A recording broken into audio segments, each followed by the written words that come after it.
nagpe-pray ako, always lang ako nagte-thank you. Parang alam na kasi ni Lord kung ano yung ibigay niya para sa'yo. Pero sabi nga nila, specific ka pag magdasal. So, ano naman ako, nagdasal naman ako, pero hindi naman lagi na paulit-ulit. Alam na ni Lord yun. Ang lagi ko lang dasal, thank you sa lahat ng blessings. Every day, lagi ako nag-I love you ka, Lord. Kasi, hindi natin alam, di ba? So, you have to, para appreciate na everyday buhay ka. Isa sa mga pinagdadasal ko lagi is that na mabigyan ng good health yung buong family ko at saka syempre ako po.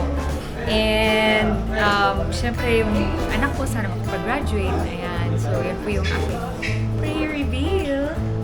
Parati kong pinagdarasal siguro yung health ng family ko and yung safetyness nila. Gusto ko okay sila parati, gusto ko masaya sila. Yun, pag masaya sila, masaya na din ako. Prayers ko lagi ay magpasalamat dahil nagigising ka pa sa umaga. Sa gabi naman, lahat ng mga task mo, lahat ng trabaho mo na gampanan mo. Unang-unang lagi kong sinasabi sa kanya ay pasasalamat sa lahat ng blessings na natatanggap ko. Hindi nakakasakit at hindi hirap, hindi naman maluwag na maluwag.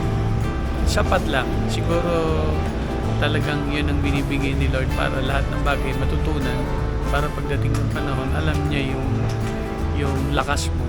Kaya na ng tuhod mo tumayo dun sa mga bagay na tatahakin mo sa buhay mo.